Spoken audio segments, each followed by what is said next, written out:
Hi everybody, so I'm joined here with Tony and we're going to be talking about the new Star Wars movie. This is a follow-up to our Star Trek. Yes, ironically, which was also directed by J.J. Abrams, so that will probably be part of the conversation.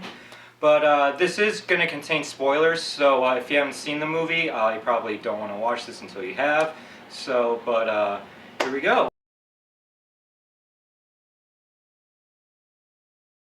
My biggest takeaway from the movie is, Episode 4, New Hope, came out almost 40 years ago. And it's probably the biggest, or one of the biggest films as far as having carrying power till today. It shifted movies. And I feel like this movie stayed true to the original power of that first movie. In many ways, the Episode 7, Episode 4 parallel themselves, I thought. And kind of, it was what Star Trek did. What J.J. Abrams did to Star Trek a few years ago is what he did to Star Wars today, where it's truly a rebirth. Don't you think? It is a rebirth, but I have to admit that the first time I saw the movie, I've seen it twice already, the first time I saw it, the parallels to Episode 4 did kind of take me back a little bit. It's the same criticism I had with Star Trek Into Darkness was, you're remaking Wrath of Khan here, and we don't want to see scenes recreated. We want to see a new Star Trek, a new Star Wars. And there's a lot of scenes that are either nods or direct rip-offs of Episode 4. Even just to the plot structure is very Episode 4. I didn't mind it, the first two acts, but the third act, it really went heavy with it, where it's like, okay, this is New Hope, this is Empire Strikes Back, this is Return of the Jedi. Like, it was a lot. And the first time I saw it, I was taken back by it. It kind of took me out of the moment. But the second time you see it, if you're a Star Wars fan, it does lessen. You know, you do realize it wasn't as much as you made it out to be. But I can see it's a strength and a flaw, I think, just how much it borrows from Episode 4. Do you think it's more of a positive or negative? I thought it was a positive because for anyone who's a fan of the series, it made it easy for you to kind of fall back in love with what you did before.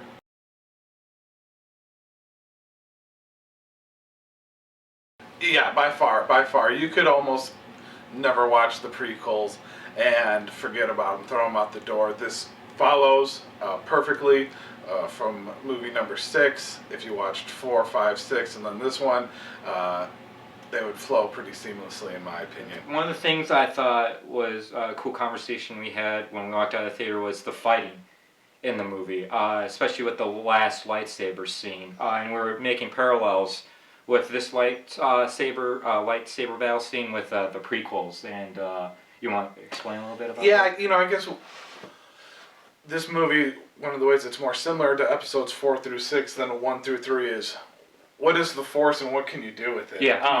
Episodes 1 through 3 started taking more liberties with the Force and kind of expanded that world. It seemed like the characters in Episodes 1 through 3 had a turbo button, turbo run and turbo jump, and that kind of got scaled back in this movie. For example, when there's the big fight scene at the end, at some point, the Earth kind of shifts and there's this big chasm between them.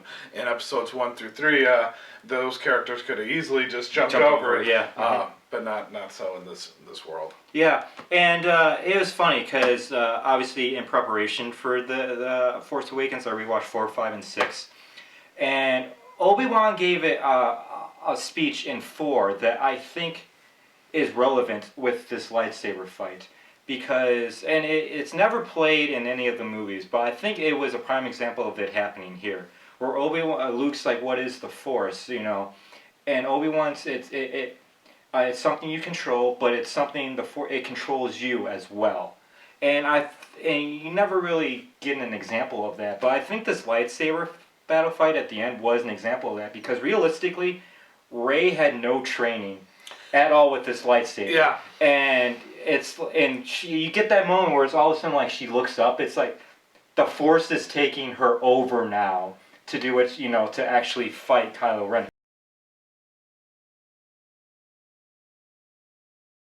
Yeah, I thought it was great to see them. I hope Harrison Ford got a big payday from this movie. He carried the movie. He did. Yeah, he was great. He was most of the comedic relief, but his presence was important. Yeah, I gotta say, his best line in the movie was when him and Finn and Chewie are breaking into the Starkiller base, and Finn has no plan, and he's just like, "Well, we'll use the Force to do it," and Han Solo's just he's like, "That's not how you use the Force." Like, yeah, that was probably the biggest laugh I thought in the theater. But yeah, Harrison Ford does have a lot of laughs, and you feel comfortable with him right away too. Like, they wasted no time. Like, right away when he's caught in between those two rival gangs, and he's trying to talk his way out of both. I'm like, that is classic Han Solo. Well, I think his first line was the line that they showed in the trailer. It was, yeah. We're home. Yeah. And they were home. It felt like home. Yeah, I mean, I thought Princess Leia was fine. She wasn't on film quite that often. It was nice to see her. She was important in comparison to the Han relationship and building up on some of the spoilers, I guess, in the film. With Princess Leia, like, when she's with Han, those things do work. What kind of took me out, and it has nothing to do with the movie or anything like that, her voice. Yeah, her voice has... she sounds nothing like Princess Leia in the originals. And minor critique, she's a general now. Yeah. I don't get that general vibe she didn't from her at all. Yeah, she didn't really do much to kind of show that she was a general. Yeah. So I agree with that. But other than that, I mean, when she's with Han and when they hug and everything, and when C-3PO cuts in between them and everything, like, it's classic. Leading up to this film, it was all this speculation with Luke. You know, is he going to be the bad guy? Is he going to have a major role in the movie? He's not on the poster and all this stuff. Luke is the most powerful Jedi. You know, he brought down Vader in the previous movies. When Luke finally came on the screen, did that satisfy you enough? You know, was this enough Luke? I guess you can say. You know what? It was. It wasn't what I was expecting going in. Going into this movie, I thought that he was going to be just as much of a character as Han. I thought so too. Yeah. So that was a surprise, but as I saw the movie unfolding,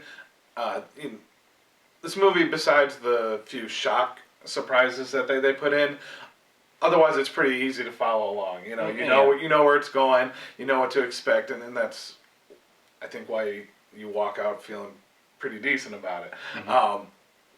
Because it was the movie that it should have been. Yeah.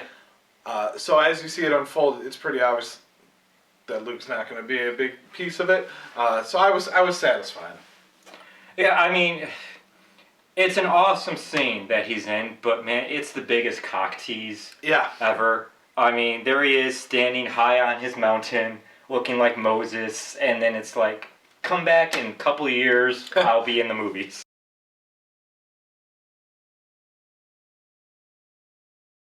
But such a strong story. There's a lot of good characters. You get pulled in. There's different planets, but there's real relationships. And I think this movie, that's what they identified, and I think they stayed true to that. You have the new character Finn, and then the new female character Rey. And they develop a relationship, and it felt real. And I appreciated the fact that relationship felt real. Yeah, out of the new characters, Rey really stood out to me. I thought she was actually the actual highlight of the movie. She is unlike the other female characters in the original trilogy or the prequels. Princess Leia, like, she's tough, but she's still got this sappy love story that's going on. The same thing happened with Natalie Portman in the prequels. This one, there is none of that. She's just a straight up tough character, but at the same time, she does have, like, you know... she's human. Yeah, exactly. Yeah. Yeah. And it's funny how, like, she's taking care of Finn. Exactly. Yeah. So we have a new bad guy in the movie, Kylo Ren. He's kind of like the masked Vader, I guess you can say. What was your take with him? Was he a good villain to match these heroes? Yeah, I mean, I spent the most time thinking about this character after the movie, and I think there's a lot of layers to it. When they first show him in the movie, he seems very powerful, and you respect him, and you think of him as a new Vader. But then as the movie progresses, that starts to fade away. He acts out like a rebellious teenager. He has these scenes that are funny where, you know, he's smashing everything, going crazy with his lightsaber, and he just seems like a teen throwing a hissy fit. And then they unmask him. Yes. And he loses a lot of his power there because he looks like kind of a twerpy little teen. But the way I kind of took that was, the way I just took out of it was that this is what Vader should have been in the prequels. He's not a whiny guy. He's a guy with a temper. A guy with a temper with a lot of power, and he doesn't know where he belongs. And when he unmasked, I'm like, I got with the long hair and everything. I'm like, that's like Anakin's look in number 3 and how he worships Vader so much. I'm like, it's kind of fitting that he looks the way he does. So when he got unmasked, I actually liked the way he looked. The question for me was, did they unmask him too soon in the movie or not? You think it would have been better paid off if they held it for that bridge scene when he's one-on-one with Han Solo, or when they did it when they did? Well, I guess to throw in the spoiler. Well, like I said, this is going to be spoilers, so. That's Han's son. I didn't need... I was fine with them unmasking him then, because I think what was important is, once you find out that he is Han's son, I made the leap that perhaps the dark side, you know, they were giving him a little bit more respect just due to his family name, and maybe placating him. So while he maybe felt more important, more powerful than he really was, once they unmasked him, it allowed us to see that, well, he's not a Vader. Yeah. You know, maybe he's trying to get there, but they've given him more respect than he deserves just based on his genes. Yeah.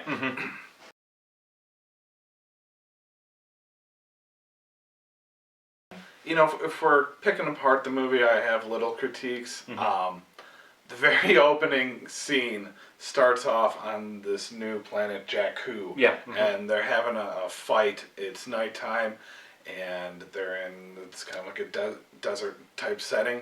And it felt and looked, well, it didn't feel, it looked like they were, I felt like they were on the stage. For me, there was a couple things. Like I said, the whole parallels to episode 4, I view that as a little bit of a negative. But the other thing I wish they had more of was Captain Phasm. As cool as this character was, in retrospect, it's a waste of space. She did nothing, really. I wish they would have done more with her, but in the movie, it's a complete waste of character, I felt. Is that the metal silver stormtrooper? Yeah. Yeah. I felt that was one of my things too. Is she seems important, and very, very few scenes, and then it was a lot of like convenient plot points. You know, they get her to draw down the shields of the entire weapon just by like holding the gun. Yeah, and and that's the thing. My impression with her early on is that she's such like loyal to the First Order and a badass character that I think she would have taken a shot to the head rather than lower the shields. Yeah. And then it's funny, after she lowers the shields, she just disappears. Like, she's no longer in the movie. They walk out of the room. That's it. So I was scratching my head with that one. But. Yeah, there were a couple of convenient plot points. The Millennium Falcon just happens to be... That was funny, though. That was great. I mean, the garbage ship, that was great. I'm not putting negative points on that one, but... You would think with being trained by Luke Skywalker and having these family genes and the forces in him, that he would have some skills, but then Finn fights him and survives. Okay, this was a J.J. Abrams moment for me, just like in Star Trek In the Darkness. grow some balls, I swear, because it's okay. You killed Han Solo off. Okay, we kind of knew that was coming, but it was still emotionally like ah. But just like in Star Trek In the Darkness, you got your main hero. Clearly he should have died, but you bring him back because you have no balls, and this is what happened here. It would have been so awesome. I won't say awesome. Shocking, I guess you can say, if two heroes died in this movie, an old one and a new one. That would have just been like blown my mind right there. But yeah, I don't know how Finn survived. Yeah, a lightsaber going up his entire spinal column.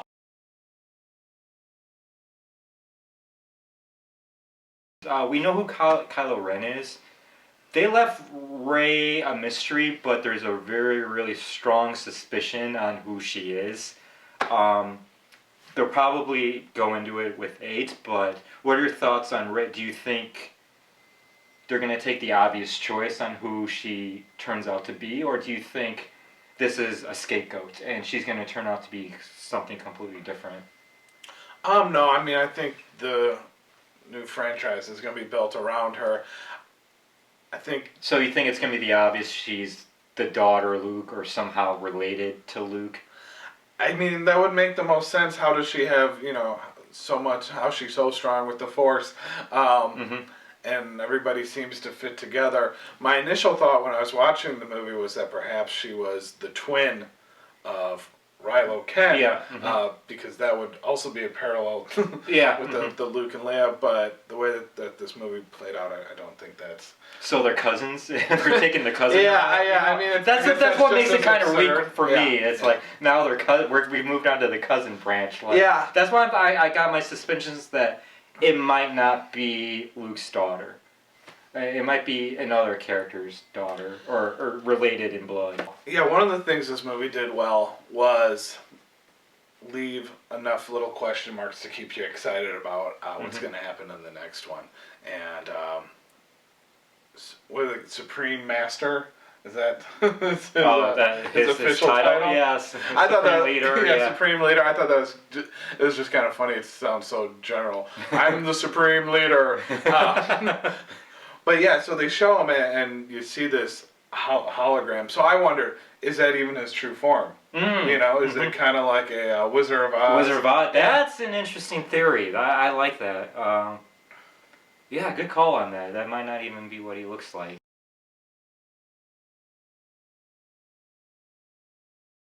I can't remember how I ranked the Star Trek movies. I usually you did a number. I usually I usually do out of 10. Yeah. I'd give this a 9 out of 10. Okay. I thought it was. I think it was perfect for what it was supposed to be. So as far as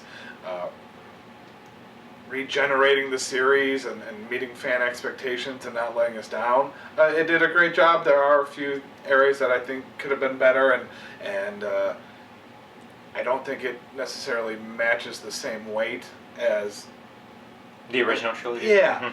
So that's why I would give it a 9. But for anyone who's a fan of the series, you're not going to be let down, and it's well worth your time to watch. Absolutely. I do letters. I would give it an A.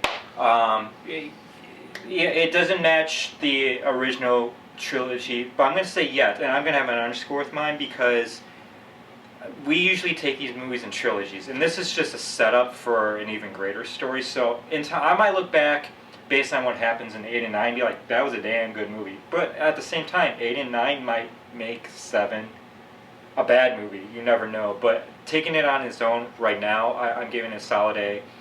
Good humor. I love how the action goes back to the original action, not the prequel action. Very emotional with the characters, and yeah, it's just a good time. So, yeah. Check it out. Definitely. Hope you enjoyed it. Have a good one, guys.